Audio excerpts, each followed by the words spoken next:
Hey my dudes, my name is Cecilia and welcome to another week here in my kitchen in Stockholm, Sweden. This week we are making a malted milk ice cream and oh my gosh, this is my favorite ice cream to make at home.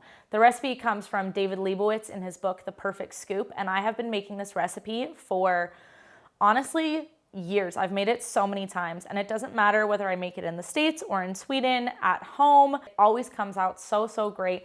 And the key is, you guessed it, malted milk powder. I always just get the carnation one. I literally don't know what this is called in Swedish, don't know where to find it in this country. I pack this in my bag when I go back to the United States and I bring it with me to Sweden so that I know I can make this ice cream. It is just that good.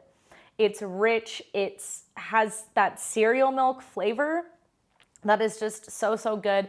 If you know, you know. So let's just get started and make this ice cream.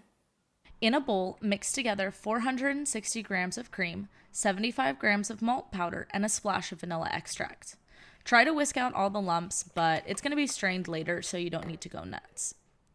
Pour 240 grams of half and half into a pot and place on the stove over medium-high heat.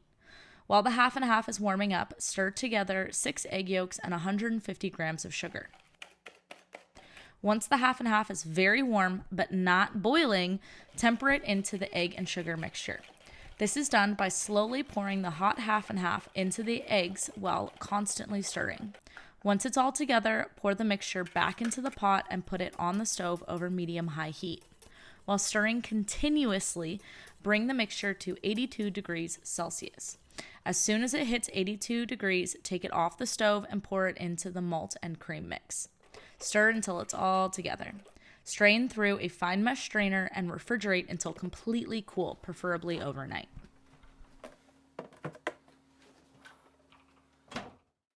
Our ice cream is finally cool all the way through, which means it is time to put it in the machine. Now, I have an ice cream machine that has a compressor, so I don't need to cool anything down. Obviously, at this point, you're just gonna have to spin your ice cream according to whatever machine that you have.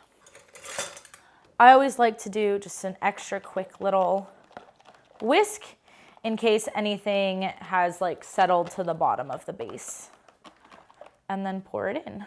I think this might be a little bit too much base for my machine as well. So we're not gonna overfill it. We're also gonna get some on the edge there. Oh, okay, I think that's about as much. I love when I have just this tiny little bit left. Oh well, lid on, let's see, power, and then I think this will take around 45 minutes because it never takes a full hour. Okay. And there we go. We'll check back in 45 minutes.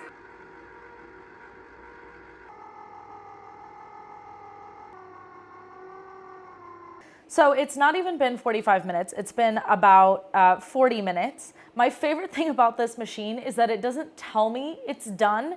It just can no longer turn itself and then just kind of like stops and doesn't say anything.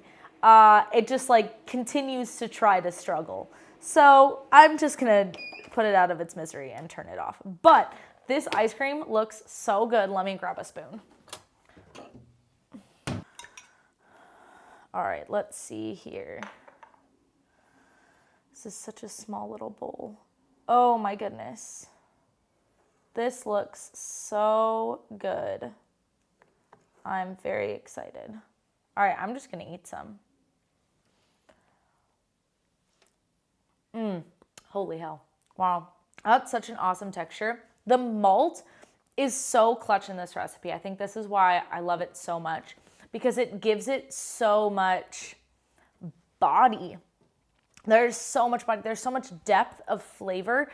It really has like almost like cereal milk kind of flavor. If you've had malt before, it tastes like malt. It tastes like a malted milkshake.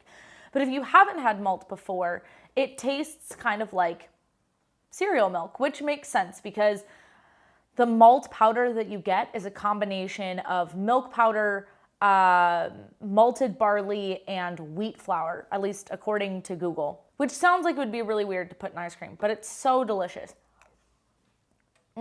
This is honestly one of my favorite ice cream recipes. And I love to serve this with other things for guests. I just had a dinner party the other week and I served it with peaches and a crumble made of thyme and pine nut. That was amazing. I have served it with a sauce of cloudberry with some almond cookies on the side. Like, everyone always goes nuts for it. It's amazing. But instead of letting it just melt, I'm gonna take this out here. It doesn't matter what ice cream machine you have, whether it's a home version or a professional version or whatever it is.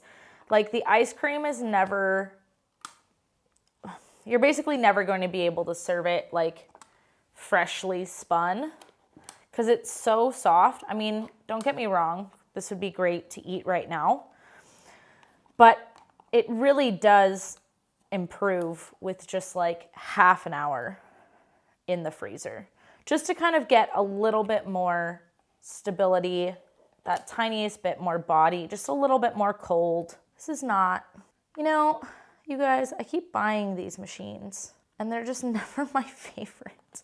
Like, who designed this? I have just ice cream all over my fingers. That's cool.